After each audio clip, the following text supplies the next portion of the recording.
President Trump addressed the nation on Monday from Fort Myer military base in Arlington, Virginia, to lay out his military plans for Afghanistan. Following is the full transcript of those remarks, as released by the Federal News Service. For further coverage of his remarks, read more, _President Trump. Thank you very much. Thank you. Please be seated. Vice President Pence, Secretary of State Tillerson, members of the Cabinet, General Dunford, Deputy Secretary Shanahan, and Colonel Duggan, most especially, thank you to the men and women of Fort Myer and every member of the United States military, at home and abroad. We send our thoughts and prayers to the families of our brave sailors who were injured and lost after a tragic collision at sea, as well as to those conducting the search and recovery efforts. I am here tonight to lay out our path forward in Afghanistan and South Asia. But before I provide the details of our new strategy, I want to say a few words to the service members here with us tonight, to those watching from their posts and to all Americans listening at home.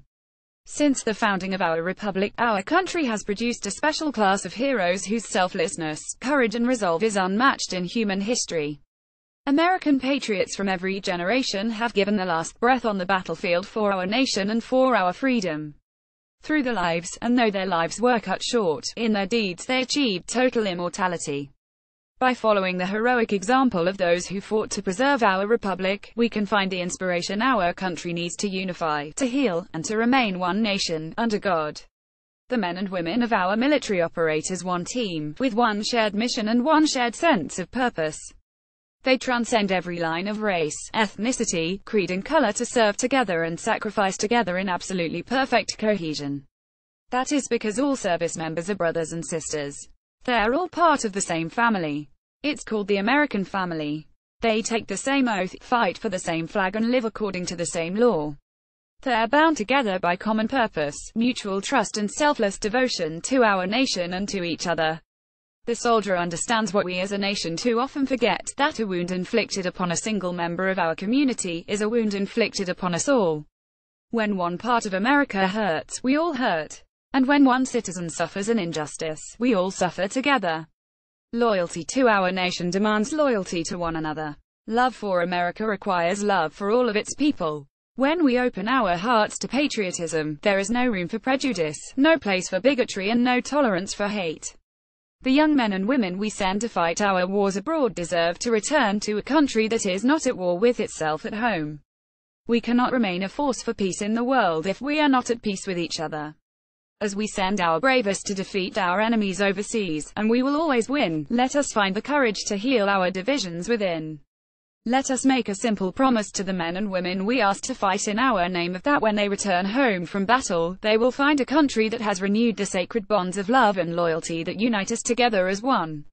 Thanks to the vigilance and skill of the American military, and of our many allies throughout the world, horrors on the scale of September 11th, and nobody can ever forget that, have not been repeated on our shores. And we must acknowledge the reality I'm here to talk about tonight, that nearly 16 years after the September 11th attacks, after the extraordinary sacrifice of blood and treasure, the American people are weary of war without victory. Nowhere is this more evident than with the war in Afghanistan, the longest war in American history, 17 years. I share the American people's frustration. I also share their frustration over a foreign policy that has spent too much time, energy, money, and most importantly, lives, trying to rebuild countries in our own image instead of pursuing our security interests above all other considerations. That is why shortly after my inauguration, I directed Secretary of Defense Matters and my national security team to undertake a comprehensive review of all strategic options in Afghanistan and South Asia. My original instinct was to pull out. And historically, I like following my instincts. But all my life I've heard that decisions are much different when you sit behind the desk in the Oval Office, in other words, when you're a president of the United States. So I studied Afghanistan in great detail and from every conceivable angle. After many meetings, over many months, we held our final meeting last Friday at Camp David with my cabinet and generals to complete our strategy. I arrived at three fundamental conclusions about America's core interests in Afghanistan.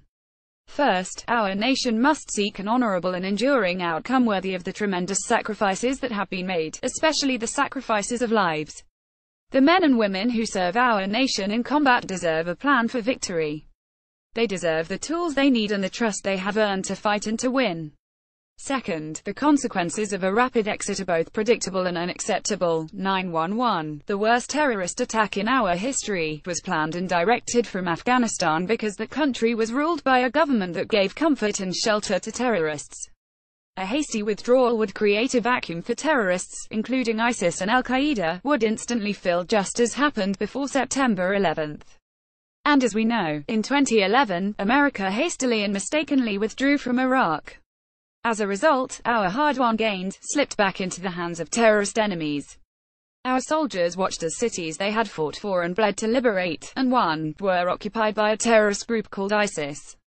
The vacuum we created by leaving too soon gave safe haven for ISIS to spread, to grow, recruit and launch attacks. We cannot repeat in Afghanistan the mistake our leaders made in Iraq. Third, and finally, I concluded that the security threats we face in Afghanistan and the broader region are immense.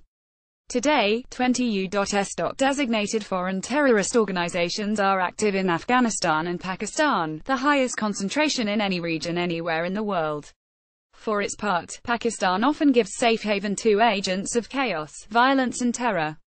The threat is worse because Pakistan and India are two nuclear-armed states whose tense relations threaten to spiral into conflict.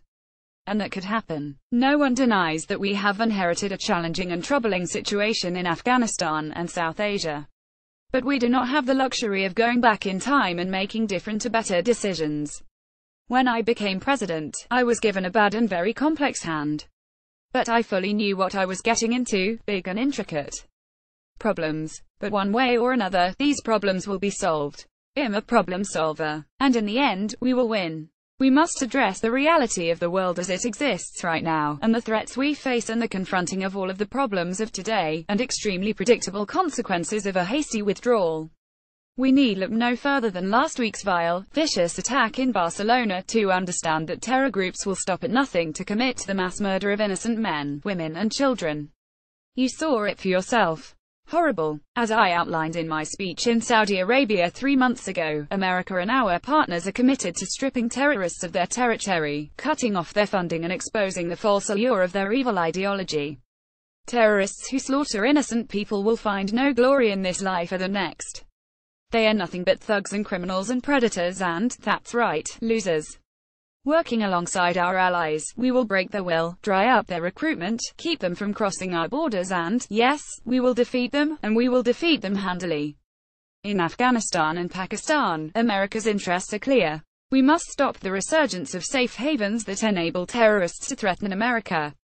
And we must prevent nuclear weapons and materials from coming into the hands of terrorists and being used against us, or anywhere in the world, for that matter. But to prosecute this war, we will learn from history. As a result of our comprehensive review, American strategy in Afghanistan and South Asia will change dramatically in the following ways. A core pillar of our new strategy is a shift from a time-based approach to one based on conditions. I've said it many times how counterproductive it is for the United States to announce in advance the dates we intend to begin or end military options. We will not talk about numbers of troops or our plans for further military activities. Conditions on the ground, not arbitrary timetables, will guide our strategy from now on. America's enemies must never know our plans or believe they can wait us out. I will not say when we are going to attack, but attack we will. Another fundamental pillar of our new strategy is the integration of all instruments of American power, diplomatic, economic, and military, toward a successful outcome. Someday, after an effective military effort, perhaps it will be possible to have a political settlement that includes elements of the Taliban in Afghanistan. But nobody knows if or when that will ever happen. America will continue its support for the Afghan government and the Afghan military as they confront the Taliban in the field. Ultimately, it is up to the people of Afghanistan to take ownership of their future, to govern their society and to achieve an everlasting peace. We are a partner and a friend, but we will not dictate to the Afghan people how to live or how to govern their own complex society. We are not nation building again. We are killing terrorists. The next pillar of our new strategy is to change the approach in how to deal with Pakistan.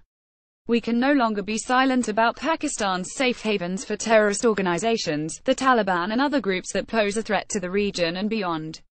Pakistan has much to gain from partnering with our effort in Afghanistan. It has much to lose by continuing to harbor criminals and terrorists. In the past, Pakistan has been a valued partner. Our militaries have worked together against common enemies. The Pakistani people have suffered greatly from terrorism and extremism. We recognize those contributions and those sacrifices.